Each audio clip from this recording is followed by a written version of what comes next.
For the little baby to rub, nigga, I gotta be safe. Let's get to sports talk.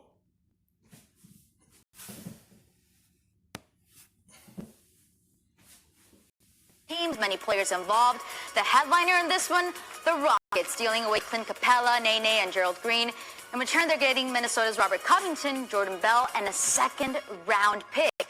This massive trade involves 12 players, and according to our front office insider, Bobby Marks, it is the largest NBA trade since the Knicks moved Patrick Ewing to the Supersonics in 2000.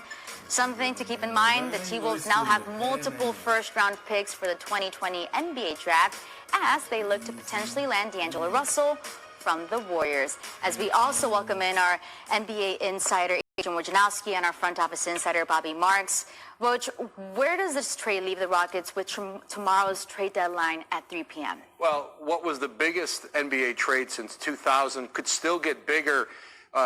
Houston has still $12 million that they can spend to build this trade up. They could bring in another salary. They could reroute a player, get more assets. So Houston's going to continue to try to be active here between now and 3 p.m. Thursday.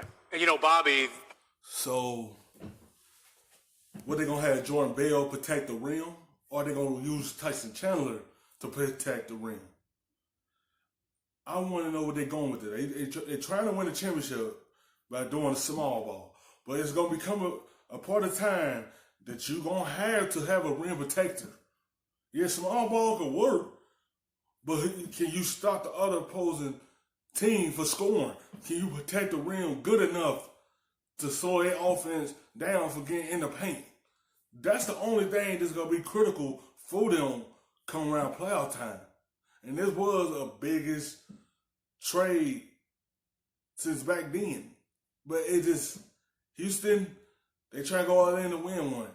But is it going to hurt them in the long run with the rim protection? I think it is down the road because you do need the rim protect. You heard Damon Jones earlier. He's like, look, they need a center. Tristan Thompson.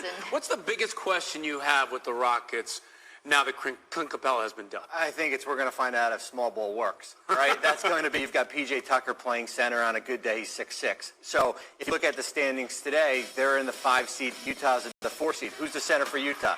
Rudy Gobert. So that's going to be the challenge. We've seen mixed results as far as in the Dallas game, they were plus 10 with that starting unit. Against New Orleans, they were a minus 10. So that's going to be the biggest concern. But how do you go out and get a center, stay under the luxury tax, you're $5.8 million below the tax, and try to fit something in without giving up more draft picks? Remember, they already gave up a first-round pick here. Yeah, and they've won 10 of 11 games this year with Capella out of the lineup. So the Rockets doing the headlines right now, but what other team, Woj, do you think we should be keeping an eye on that might make some moves by tomorrow? Well, Oklahoma City is going to be a really interesting team because they've got several players at all different positions. If they wanted to start liquidating Danilo Gallinari, Steven Adams at center, Dennis Schroeder at guard, and this is a team that right now is in the playoffs, has played really well. Billy Donovan has done one of the better coaching jobs in the league. It's going to be hard because OKC going to look at how they playing this year. They is 30-20 and in the playoffs. They ain't going to want to move none of their pieces they got now. If they was in a situation when they weren't winning games, they'd be looking to move them guys and just get some pieces back or a draft pick back to be able to go into the future. But when you see your team in the playoff and sitting at 30-20, you think they going to move them pieces, and when they have a chance to be in the playoff this season, they ain't going to move nobody right now. Because they in the playoffs.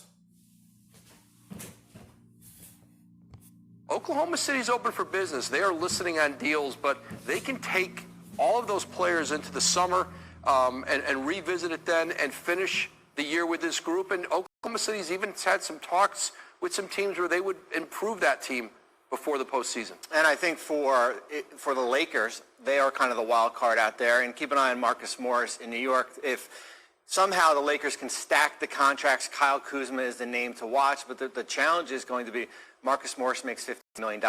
Kyle Kuzma makes $2 million.